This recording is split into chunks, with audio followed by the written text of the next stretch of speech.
한글도 남보다 빨리 깨치고 참 똑똑했는데 갈수록 실력이 뒤처지는 것 같아 걱정이에요. 혹시 초등학교 교과서 본 적 있어요? 어려운 어휘가 너무 많아요. 학교에서는 어휘 개념을 하나하나 설명해 줄 시간이 정말 부족하잖아요. 그럼 어떡하죠? 내 아이의 어휘만큼은 내가 책임져야죠. 어휘 공부의 정성. 초등어휘 3천, 초등어휘 5천. 검색창에 초등어휘 3천을 쳐보세요. 자려고 누웠는데 저스툰 지루한 지하철에 저스툰 자려고 누웠는데 지루한 지하철에 클래스가 타는 재미 저스툰 클래스가 타는 재미 저스툰 웹툰 웹소설은 저스툰 클래스가 타는 재미 저스툰 다시 날씬해지고 싶어! 다이어트 해야 하는데 좀 간단한 방법 없을까? 1522-6648 1522-6648 혹은 비타샵을 검색해주세요. 야, 이 부장! 네가 부장이면 땅이야? 뭐? 저 인간 저건 쟤 오늘도 술술 풀리고 안 먹고 회수 갔냐? 내일도 신체 상태로 출근하겠구만. 아유. 고려 생활건강 술술 풀리고 음주전 한포가 당신을 지켜드립니다. 특허받은 천연 유래 성분 숙취 해소제 술술 풀리고를 은하계 최저가로 딴지마켓에서 만나보세요.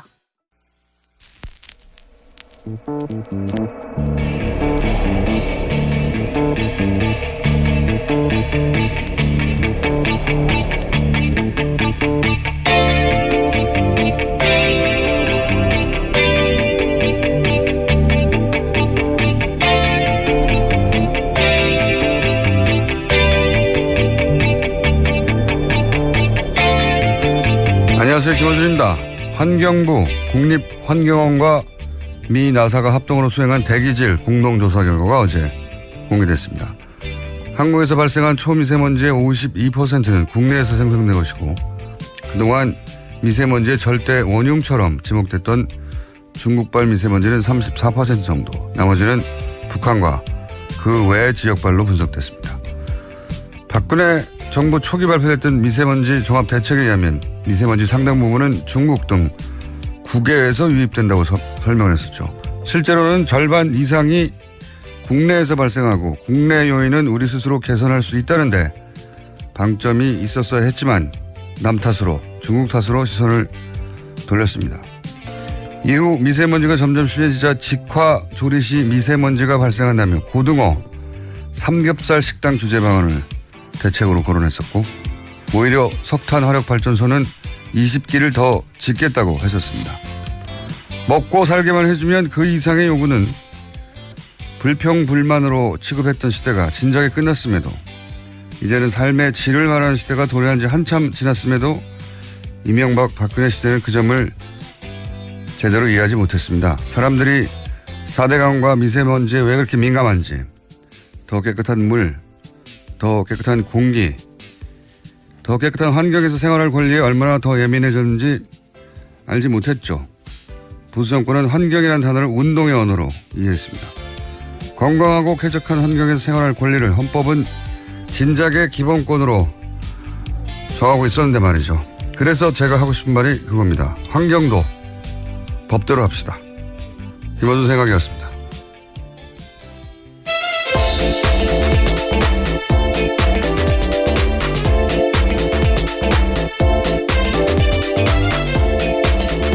시사인의 김은지입니다.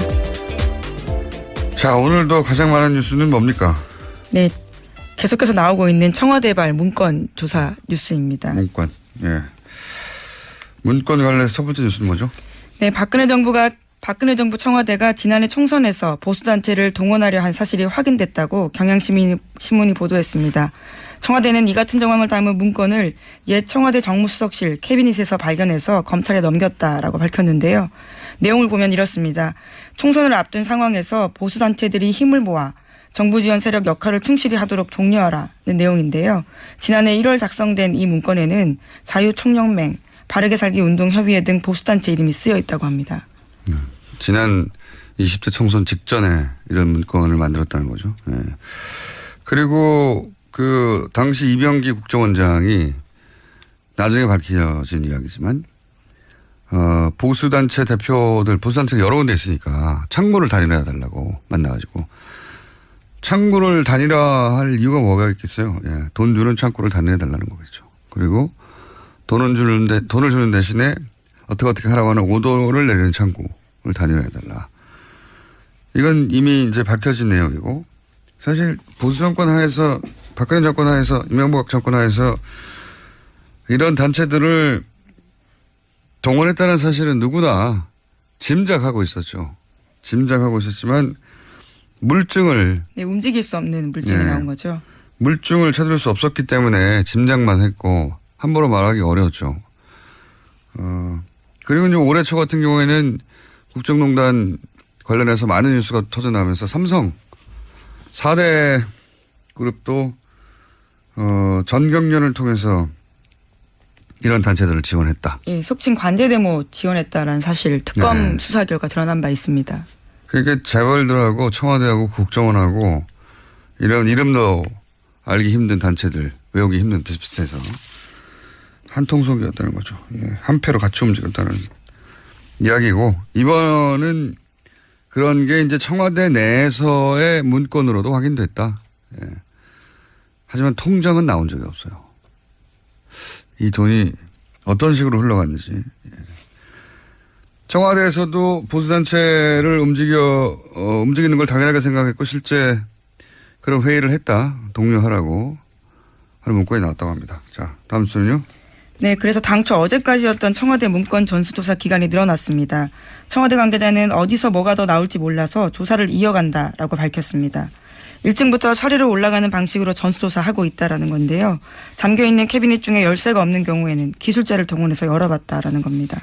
그 정도로 시간이 오래 걸린다는 건데 또 다른 관계자의 말에 따르면 책상 서랍 뒤를 보기 어려운 구조라서 서랍도 뜯어봐야 할 지경이라고 합니다. 그렇군요. 몇천 건 나왔다는데 뭐 더 나올 수도 있겠네요. 예. 뭐가 나올지. 이 소식은 이제 문건에 나온 내용을 구체적으로 발표하게 되면 또 화제가 되겠습니다. 자, 여기까지 문건 얘기는 여기까지 하고요. 다음 뉴스는요. 문재인 정부가 적폐 청산을 위해서 이른바 최순실 방지법을 제정합니다. 국정기획자문위원회가 어제 밝힌 문재인 정부의 100대 국정과제 중 하나입니다. 올해부터 형사 판결 확정 시 최순실 씨가 부정축제한 국내의 재산 환수를 추진하겠다라는 건데요. 관련자들의 재산 환수 관련 법률 제정을 지원하고 검찰의 범죄 수익 환수를 기능을 강화하겠다라고 밝혔습니다. 재산 환수. 네. 뉴스공장에서 쇼미더머니라고 저희가 고정 코너를 미리 만들어두고 있었는데 안원구 대구 전 국세청장 이분이 사비로 일하고 있었어요. 사비로. 예.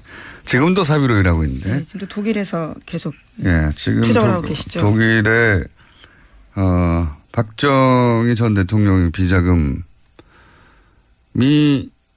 관리됐을 법한 그렇게 추정되는 그 은행을 찾아갔다고 하더라고요. 예.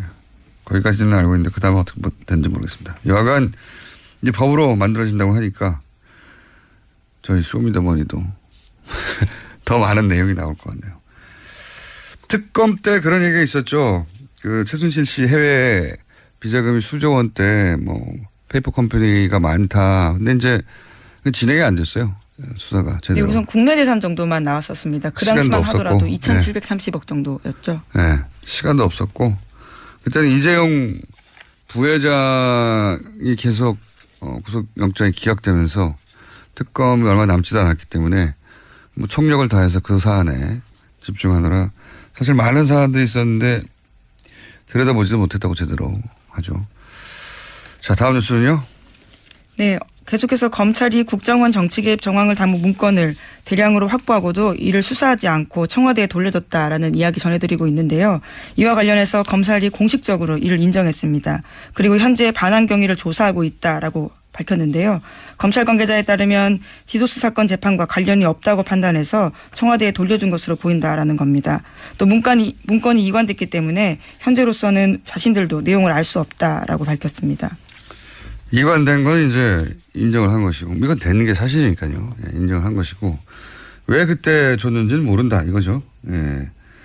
근데 이게 이 문건을 확보한 게 당시 디도스 특검이 있었는데 디도스 특검 때 확보한 문건이라는 거죠. 예, 디도스 특검 때 국정 문건 확보해 봤더니 거기에 SNS를 어떻게 장악할 건지. 예. 네, 청와대 정무수석실 김모 행정관 자택에서 압수한 청와대 보고 문건이었습니다. 이 디도스 특검은 이 문제를 최초로 제기한 사람이 세계 최초로 제기한 사람이 접니다. 예. 특검을 이끌어냈던 문제 제기를 했던 당사자로서 보기에 당시 특검은 말도 안 되는 결론으로 끝났죠. 예. 당시 선관위의 홈페이지가 공격을 당했는데 그걸 이제 실무자 몇 명이 술 먹다가 했다고 네, 결론이 국회 났죠. 비서관, 비서 이런 사람들이 했다라고 예. 결론 내렸죠. 그 위는 아무도 없었고. 예. 더 밝혀내는 건 신의 영역이다라는 굉장히 유명한 말을 했었습니다. 꼬리 자리기 정도가 아니라 이 꼬리도 아닙니다. 털 몇 가닥. 예. 이 사건도 저는 재수사 대상이라고 봅니다. 사실 헌법기관을 공격한 거니까요. 여당이. 당시 여당이 당시 선관위 홈페이지를 공격한 거니까요.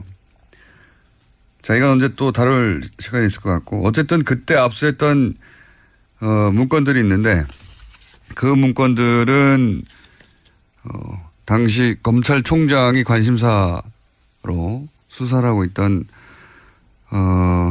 국정원 댓글 사건에 대단히 중요한 증거가 될 수 있었는데 그거를 검찰 내에서 검찰총장이 수사하고 있는 사건, 직접 지휘하는 수사하는 사건, 증거가 될 수 있는 걸 검찰총장도 모르게 청와대에 반납했다. 이거잖아요. 예. 여기 대해서 이제 당시 법무부 장관이 황교안 법무장관이라 계속 황교안 전 총리 이름을 거론하니까 본인이 이제 페이스북을 통해서 다 거짓말이라고 자기는 관련 없다고. 네, 그렇게 해명했습니다. 네. 이 말대로 하자면은, 검찰총장도 법무부 장관도 모르게 검사들 몇 명이 그냥 청와대에 줬다는 거잖아요. 말이 안 되는 이야기인데. 근데 그렇게 주장하고 있습니다, 지금. 청와대가 몇몇 검사하고 직거래했다 이거잖아요. 네, 황교안 전 총리 같은 경우에는 터무니없는 주장이다라고 계속해서 주장하고 있습니다. 뭐가 터무니없다는 거예요? 자신이 댓글 관련 자료를 상납했다느니 그 책임자라니 하는 것은 터무니없다라는 본인은 거죠. 그러면 그 문서의 존재 자체를 모른다. 이것까지는 아니고 본인이 그걸 주도한 것은 아니다. 뭐 이 정도는 읽을 수 있을 것 같네요. 그죠? 하지만 당시 법무부 장관이었기 때문에요. 책임자가 아니다라는 이야기가 좀 검찰총장도 모르고 검찰총장이 알았다면 차동욱 총장은 그 문건을 수사에 활용했겠죠. 모르고 법무부 장관도 모른다고 하니까 이 말들을 하면 어쨌든 검사 몇 명이 청와대에 그냥 줬다는 거예요. 말이 안 되는 해명인 것 같은데 여하간 이게 그냥 이렇게 묻히지 않고 밝혀지겠죠. 예. 다음 뉴스는요. 네, 박근혜 전 대통령이 결국 어제도 이재용 삼성전자 부회장 재판에 증인으로 나오지 않았습니다. 지난 5일에 이어서 두 번째 증인 출석 거부였습니다. 특검은 어제 오전에 구인장 가지고 서울구치소 찾았지만요. 결국 집행하지 못했습니다. 박근혜 전 대통령이 나오기를 거부했기 때문입니다. 참 이게 논리적 모순이에요. 구치소에 있다는 게 이미 강제 구인이 된 상태거든요. 그렇죠. 인신이 구속되어 있으니까요. 네.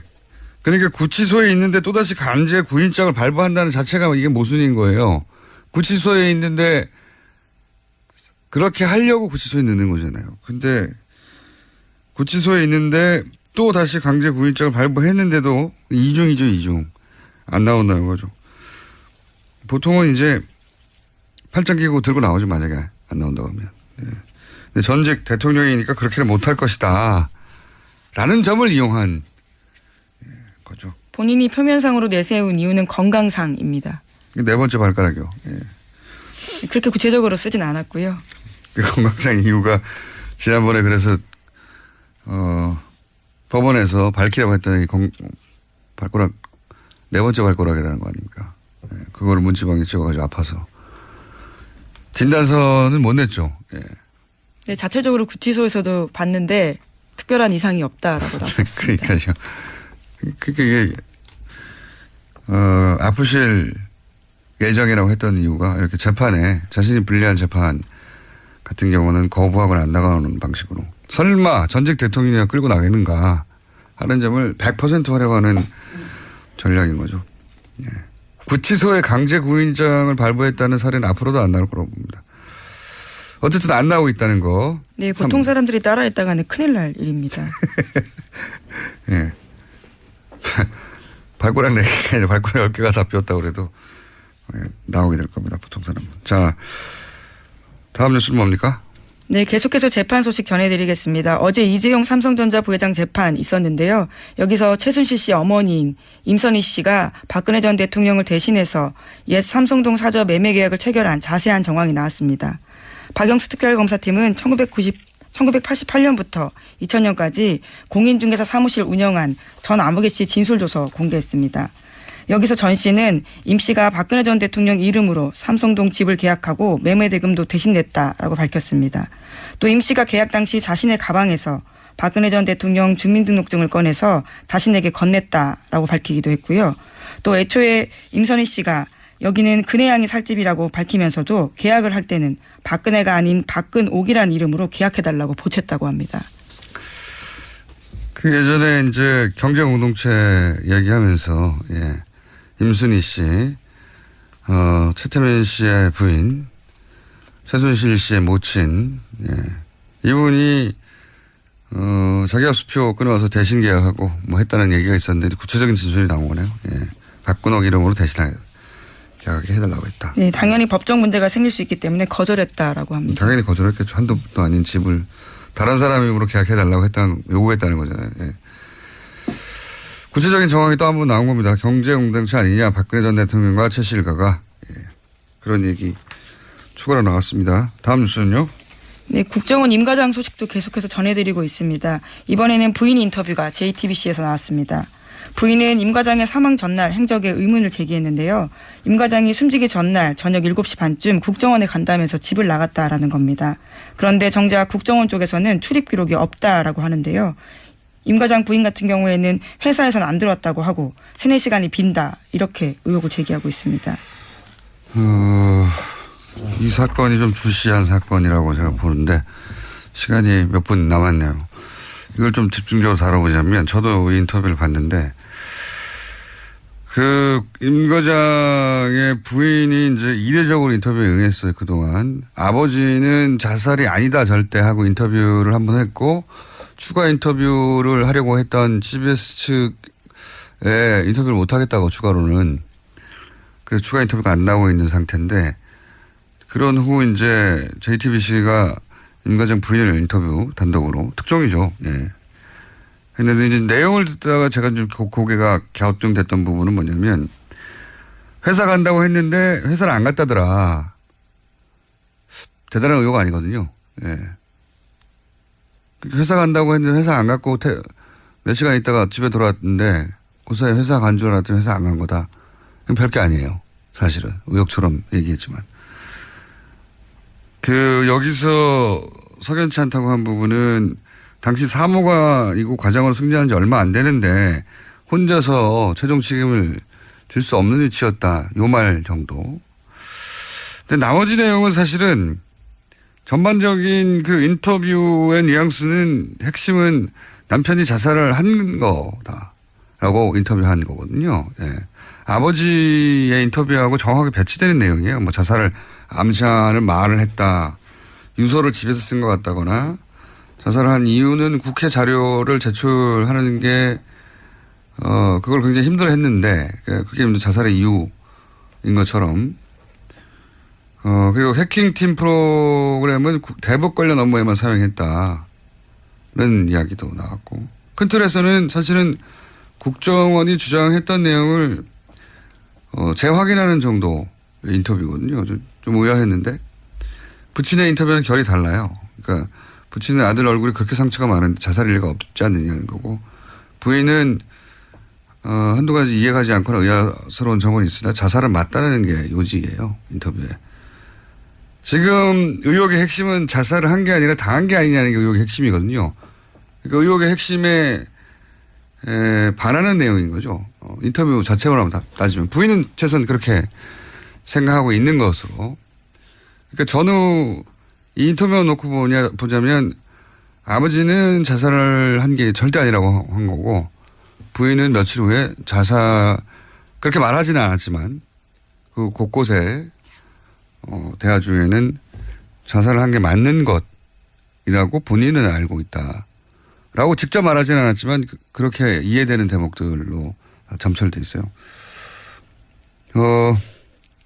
이 사건은 굉장히 이상한 사건인데 한두 가지만 대표적으로 이상한 점을 짚어두고 또 나올 것 같으니까 보자면 한두 가지만 얘기해보자면 부인이 이제 최초 신고부터 이상하거든요. 부인이 집 앞 100여 미터 지점에 경찰서가 있어요. 그 집 앞에 위치가. 근데 실제 신고는 5km 떨어진 파출소에 가서 하거든요. 운전을 해서 직접 방문해서.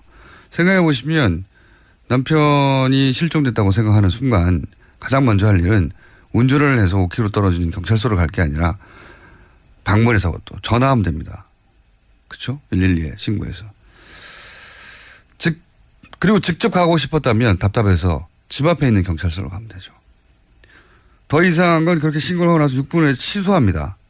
6분 후에 취소할 거를 5km를 달려가서 경찰서 신고한다는 것도 이상하죠. 그냥 파출소 가서. 그리고 1시간쯤 후에 신고가 취소되지 않았다는 걸 어떻게 알았는지 알 수가 없죠. 신고가 취소되지 않았다는 걸 확인하고 경찰서에 취소를 하라고 합니다. 실종 신고가 왜 취소되지 않았냐고 취소하라고. 그리고 15분쯤 후에 다시 신고를 합니다. 실종 신고를. 이 전 과정이 대단히 이상해요. 예.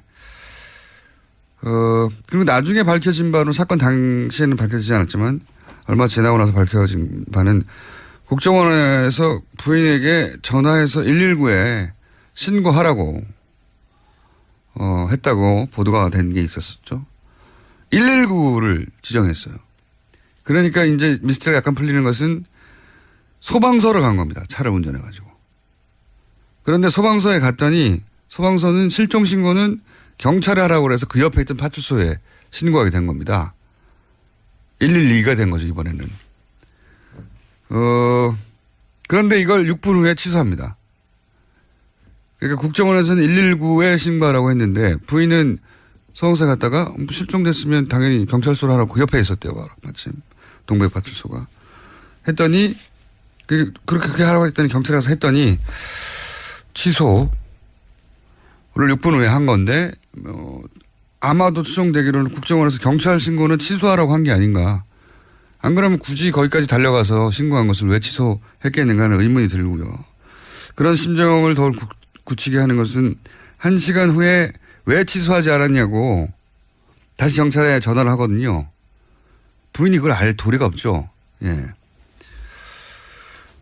근데 이제 112 신고를 하면 경찰 단말이 뜬다고 해요. 신고가.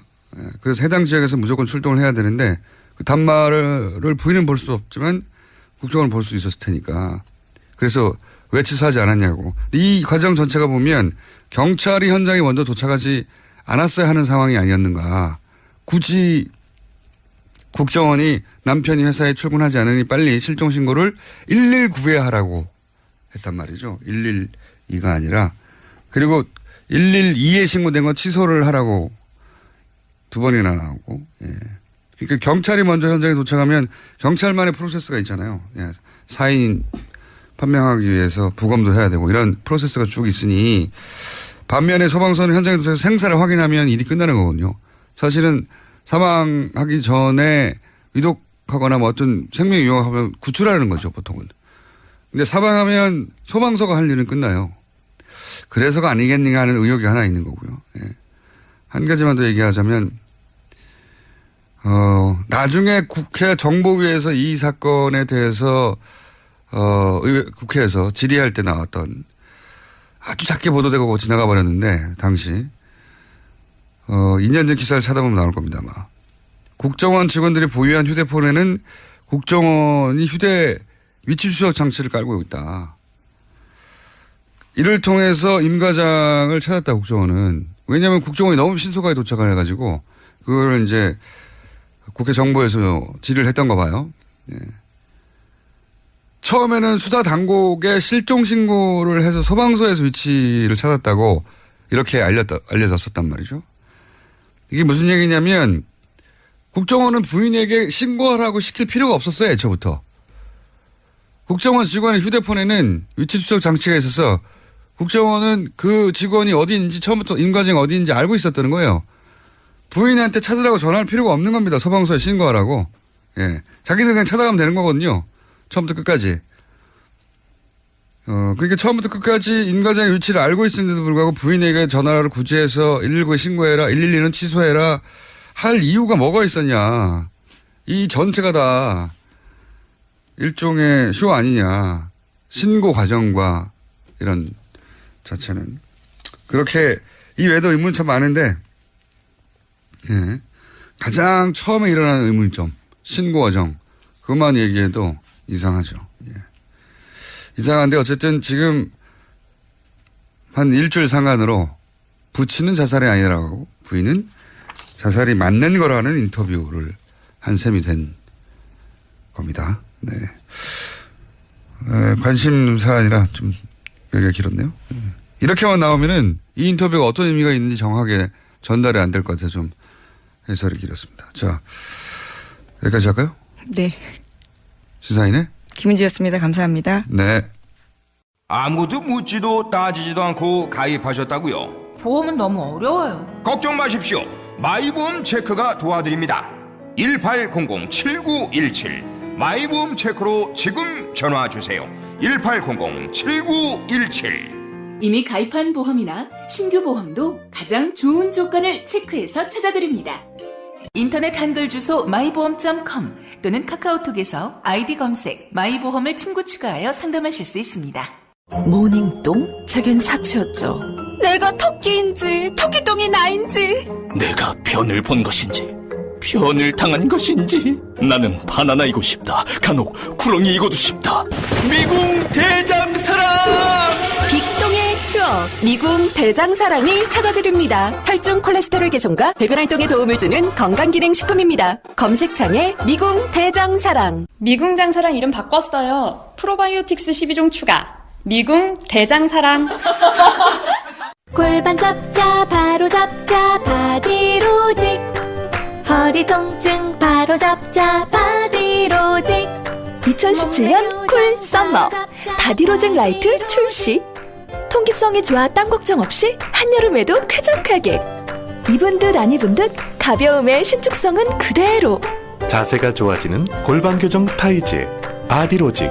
검색창에 골반 교정 바디로직 라이트.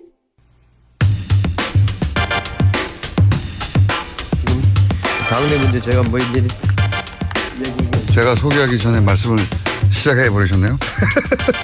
네, 국민의당 천정배 의원 스튜디오에 나와 계십니다. 안녕하십니까? 네. 안녕하세요. 천정배입니다. 의원님 보통 이제 소개를 하고 나서 얘기를 하시는 거군요. 아, 그래요. 시작 안 된 줄 알았습니다. 아직. 마이크가 들어온 줄 모르시고. 예. 자, 천정배 의원님은 오랜만에 뵙습니다. 네, 제가 장관일 때 처음 뵀으니까 십몇 년 됐는데 그죠? 예, 그건 10년도 넘었을 거예요. 그때는 장관으로 굉장히 잘 나가실 때고요. 그리고 낙선하고 나서도 뵌 것 같고, 그때는 예. 네, 아주 뭐랄까 찾는 사람이 없는 상태였고. 그래요. 그랬죠. 찾아갈 때는 많았죠. 그래도 예. 자, 오늘 스튜디오 직접 나오셨는데 나오신 이유는 저희가 모신 이유는 이제 당 대표에 출마하시는 거죠? 예, 뭐 결심은 오래전부터 굳혔습니다. 얼마나 오래전부터 굳히셨습니까? 이제 대선이 끝나고 이제 당이 매우 어려워졌잖아요. 그래서 네. 이걸 제가 나서서 당을 책임지고 당을 지키고 살려야 되겠다 이런 생각을 하게 됐습니다. 그 대선 대선 이전에 대선이 한참 진행됐을 때 그 기간 동안에는 이 당이 내가 생각한 것과 국민의당이 좀 다르게 간다 생각하신 적은 없어요? 대선 이전에? 그러니까 국민의당이 탄생하고 나서 대선까지 한 1년 반 정도, 1년 반인가요? 네, 그 정도. 예. 처음에 국민의당에 합류하셨을 때 국민의당인 이런 모습이어야 한다고 실제 그 이후 전개된 1년여간의 과정에서 국민의당이 본인이 생각했던 대로 굴러갔습니까? 예, 여러 가지 면에서 말하면 미흡한 거죠. 그 국민의당이 당초 우선 국민의당이 왜 만들어졌냐 하면은 이것은 기존의 정치에 대한 비판으로 이제 새로운 좀 다당제 다당제 합의제 민주주의로 협치로 가는 게 좋겠다 하는 국민적 여망이 모여진 당이란 말이에요. 그 점에 관해서는 지금도 명확한 그 국민의당의 존재 의의가 있고 또 그것을 지키고 살려가야 한다고 생각합니다. 근데 이제 그런 국민의당에 대한 국민적 여망 또 국민의당이 가지고 있는 시대적 뭐 인물할까요? 이거에 대해서 아직 좀 그것이 제대로 확고하게 당 내부에서 구체적으로 정립되지 못하고 또 그것을 그래서 좀 일관되고 강력하고 치열한 실천으로 이어지지 못하고 이런 여러 점에 있어서 좀 미흡하고 부진했다. 저는 그렇게 생각합니다. 당초 우리가 가려는 지향점 이런 것들은 사실은 명확히 있는데 그것을 구체화하고 치열하게 실천하는데 좀 성공하지 못했다고 보는 겁니다. 조금 더 구체적으로 말씀드려서 새로 당이 만들어질 때는 이유가 있지 않습니까? 바른정당은 박근혜 최소한 박근혜식 정치는 안 되겠다. 뭐 바른정당과 자유한국당의 차이가 뭐냐 하시는 분도 많이 있지만 바른정당은 구체적으로 있어요. 박근혜식 정치는 탄핵하겠고 그래서 같이 할 수 없고 지금도 여전히 박근혜 식 정치를 청산하지 않으면 돌아갈 수 없다. 뭐 이런 어쨌든 이유가 분명히 눈에 보이는데 국민의당은 지금 이제 1년 남짓 지나고 나서 보면 다당제 뭐 얘기는 알겠습니다. 다당제가 시대 정신이라고. 근데 국민의당이 왜 생겼나? 특별히 뭘 하려고 생겼나? 뭘 다르게 했나? 이런 질문을 받으면 그러니까 그걸 아까 다당제 말씀하셨는데 그걸 조금 더 박근혜식으로 뭐 박근혜에 대해서 반대하게 나왔다든가 이렇게 표현하는 것이 더 명료하지 않아요? 그렇게 표현해 본다면 지금까지의 승자 독식의 또 극한 대결의 양당 기득권 제도 그런 정치에 대해서 이게 굉장히 한계를 느낀 국민들이 많고 그에 대해서 이제는 상생과 협치의 시대로 가야 되겠다. 그리고 그건 필연적으로 다당제 합의제 민주주의로 가는 것이 옳다. 이런 국민적 여망이 모여져 있는 거거든요. 그런 점에서 국민의당에 이 생긴 이유는 명백한 거죠. 그런 점에서는 다당제 때문에요? 아니 기존의 양당제라는 게 아주 극한 대결이고 승자 독식 체제란 말이에요. 지금 다당제 했더니 더 극한 대결이 있는데요 지금. 그런가요? 다당제 만들어냈더니 합의는 더 어렵고. 가만 보시면 그게 지금 그러니까 바로 그런 협치를 제대로 해가라는 것이죠. 그것이 우리의 임무죠. 그래. 극한 대결을 극복하기 위해서 다당제가 됐는데 다당제가 됐더니 오히려 합의는 더 어렵고 더 극한 대결이 있는 거 아닙니까? 지금 현재 스파는? 아니 그것은요. 물론 어느 특정한 예전에 같으면 뭐 한 정당이 여당이 압도적인 다수를 가졌다든가 심지어는 뭐 개헌선을 넘었다든가 그럼 아주 쉬운 거죠. 합의가 쉬운 건 사실이지만 그러나 이제는 국민의 민의를 정확하게 반영하면은 다당제가 될 수밖에 없는 거란 말이에요. 아니 잘 생각해 보시면은요. 제가 선거제도하고 늘 관련이 있는데 그 민주화된 이후로 어떤 정당도 국민의 과반수의 득표를 해본 적은 없습니다. 그러니까 지난 이명박 대통령 취임 직후에 이루어졌던 18대 대선인가요? 그때 총선인가요? 그때 이명박 정부가 과반수 그 당시 새누리당이었나? 당일이 하도 뭐 한나라당이었나? 하여튼 그 당이 이 152석을 얻어서 단독 과반수를 이뤘는데 그때 얻은 득표율은 42% 정도로 기억이 돼요. 그리고 저희가 열린우리당을 할 때, 열린우리당을 할 때는 그때 역시 우리도 152석의 단독 과반수 의석을 얻었는데 2004년 총선이죠. 그때 우리가 실제 득표한 표는 국민들로부터 얻은 표는 38%대에 불과했어요. 지금 뭐 다당제가 이게 뭐 더 답답하냐 할 수가 있는지 몰라도 사실은 국민의 민의를 정확하게 대변한다면 다당제가 될 수밖에 없는 구조를 가지고 있죠. 그거에 맞춰서 정치를 짜고 어렵더라도 그런 다양한 세력 사이에 협치, 이른바 요새 협치란 말인데 서로 타협할 때는 타협하고 소통과 협치를 통해서 가야 되는 것이죠. 그것이 뭐 경우에 따라서는 좀 옛날에 비하면은 뭐 일방적으로 밀고 나간 거에 비하면 늦을 수도 있겠지만 그것이 진정으로 그 개혁을 전진시키는 길인 거죠. 뭐 그 전제는 그러면 국민의당이 그 국민 다수 혹은 국민의당을 지지하는 민의를 대변하고 있어야 되는데 지금은 그다지 그런 것 같지 않거든요. 국민의당이 지금 지지율이 이제 낙폭이 큰 것은 그만큼 내 뜻을 이 당이 대변하지 못하고 있다고 생각해서 지지율이 떨어진 거 아니겠습니까? 뭐 지금이야 뭐 국민의당 지지가 워낙 낮으니까 뭐라고 설명해도 제가 무슨 크게 변명밖에 안 되겠습니다만 그러나 국민의당을 어쨌든 국민의당을 만들어준 시대적 요구 국민들의 요청은 확실히 있는 거다 이겁니다. 그거를 우리가 그걸 앞으로 발전시켜 나가고 그동안 우리가 잘못되고 부진한 거에 대해서 그걸 뭐 성찰과 반성을 통해서 그걸 제대로 살려가야 할 일이지 저희로서는요. 그지 뭐 국민의당이 그래서 뭐 아까 이거 뭐 국민의당을 지지 안 하고 지금 반대 많이 하시는 분들이야 쟤들 좀 없어졌으면 좋겠다 이렇게 생각하실 수도 있는데 뭐 그러실 수 있는 것도 우리가 그런 꾸지람도 그런 욕도 받아가면서 우리가 감수하면서 어떻게 우리를 발전시키고 당초 우리에게 부여된 임무에 대해서 충실하게 하느냐 이것이 현재 우리가 당면 과제고 과제라고 봅니다. 본인이 그 역할을 제일 잘할 것 같다. 뭐 그렇습니다. 저희 국민의당을 만드는데도 정동영 의원이나 김한길 전 의원, 뭐 문명호 전 의원 같은 경우에는 왜 안 되죠? 뭐 안 된다고 할 거야 있겠습니까만은 다 저하고도 뭐 가깝고 훌륭한 분들이지만 훌륭한 분들이면 그분들이 하면 되잖아요. 예, 우선은 뭐 그분들이 하신다고 뭐가 잘못된 건 아니겠죠. 그러나 우선은 국민의당이라는 뭐 묘목이라 할까요? 이 나무를 그래도 심고 물 주고 키우고 하는데 제가 제일 앞장섰고 또 그래서 제가 그에 대한 책임감도 크고 공동대표셨죠 처음에. 그렇습니다. 공동대표기도 하고요. 그래서 그런 점에서 우선 애당심이랄까 지금 뭐 당이 굉장히 어려운데요. 이 당을 다시 튼튼하게 뿌리 내리고 발전시켜야 되겠다. 잘 자라게 해야 되겠다. 공동대표였다는 점 말고는 혹시 본인이 다른 후보들보다 나은 점이 있으십니까? 그거를 어필해야지. 결국은 이 국민투표도 있는 거죠. 그죠? 국민 여론조사 같은 것도. 확정은 안 됐겠지만 아직은 당연히 다들 그렇게 하니까 다른 당들도.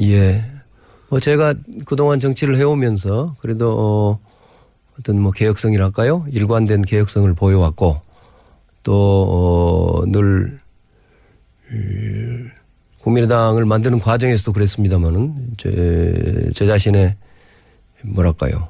뭐 비교적 사심을 버리고 늘 어려운 길을 앞장서서 개척해 왔다고 자부합니다. 뭐 이런 생각, 이런 태도와 이런 제 애당심이 이번에 국민의당을 살리는데 가장 큰 요소가 될 것이라고 자부합니다. 다른 분들과의 차별점. 내가 이 후보들보다는 이 점에서 확실히 앞서기 때문에 나를 꼭 국민의당 대표로 뽑아줘야 된다. 이거 어필이 좀 있어야 되지 않을까요? 그러니까요. 뭐 제가 자기 자랑을 좀 해야 될지 모르겠는데. 의원님을 제가 여러 번 인터뷰했지만 항상 재미는 없었거든요. 이거 재미는 좀 없죠. 그래서 우선은 좀 재미를 찾아보려고 제가 질문을 계속 반복하고 있는 이유는 이런 질문에 이렇게 머리에 확 들어오는 답변을 하나 정도는 해주셔야 될 것 같아서 자꾸. 그래야지 기사 제목도 나오고 할 텐데. 제가 하여튼 뭐 개혁성에 있어서는 뭐 남한테 주고 싶은 생각이 없고요.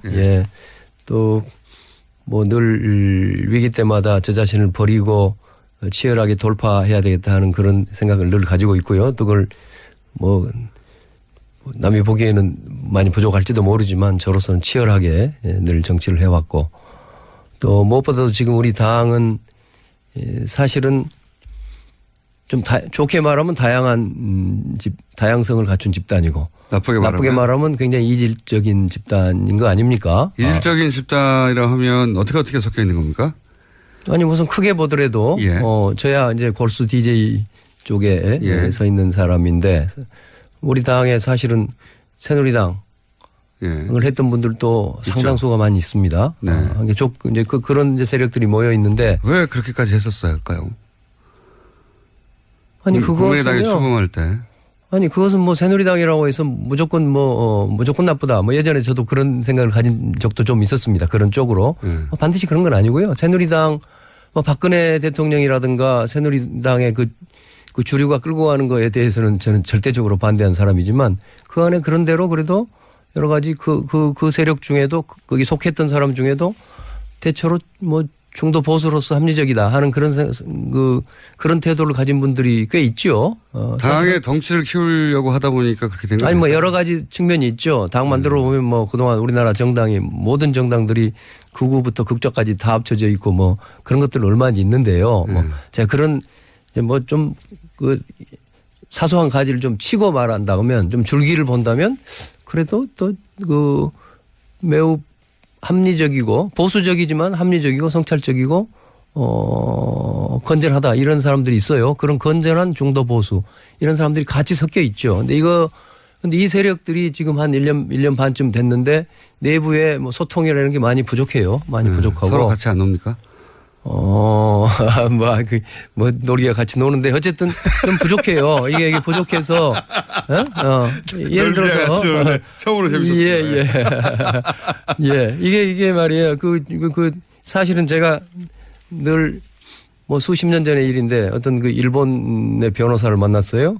근데 이분이 첫 만남인데 앞으로 우리 싸울 수도 있는 친구가 됩시다. 이렇게 말을 하더라고요. 제가 이게 수십 년 동안 이게 잊지 않고 있는 말입니다. 아, 그렇구나. 친구라는 것은 사실은 싸울 수 있어야 되잖아요. 예. 그 친구가 그냥 좋게 서로 눈치를 보고 있으면 그런데 집단이 섞여 그렇습니다. 있어서 우리 집단이 섞여 있어서 이제 뭐 겉으로는 사람들이 정말 선량한 사람들이 많고 너무 양순해요. 우리 당의 국회의원들도 보면요. 그래서 이렇게 서로 이렇게 인간적으로는 친밀하게 잘 지내지만 정작 정치라는 것이 그 안에 서로 생각이 다른 사람들이 치열하게 뭐 경우에 따라서 얼굴 붉히면서 논쟁도 하고 뭐 좀 거의 심해지면은 좀 뭐 욕도 하고 정말 싸워가면서 충분한 소통을 통해서 서로 그 뭐 아까 다양한 의견을 잘 조정해야 되고 그 조정이 되면 그걸 가지고 좀 일관되고 일사불란하게 실천도 해야 되고 뭐 이런 것들이 우리한테 사실은 부족하죠. 네. 인간적으로는 친하게 지낼 수 그것을 있지만 뭐 제가 좀 잘할 수 있다 이렇게 생각하죠. 어떤 부분은 토론은요? 아니면 싸우면서 친구가 되는 거예요? 소통, 예, 그렇습니다. 소통하고 조금 뭐랄까요. 당연히 활발한 소통 또 경우에 따른 타협을 통해서 그리고 그걸 일관성 있게 실천해야 된다. 뭐 더 좋은 말을 있는지 모르겠습니다만은. 하신 말씀 대부분은 귀에 잘 안 들어오고 그중에 귀에 쏙 박힌 부분은 놀기는 잘 놀죠, 같이. 이건 쏙 들어왔습니다만. 이 국민의당이 이제 지지율이 빠진 이유 중에 몇 가지가 있습니다만 대선을 지면 원래 좀 처지게 되고 그런 점도 있고 그렇지만 그 이후에 이제 빠질 수 없는 게 이 증거조작 사건이잖아요. 예. 지금 현재 국민의당 대응이 잘 되고 있는 겁니까? 국민의당의 대응을 한마디로 하자면 일개 당원에게 우리가 속았다.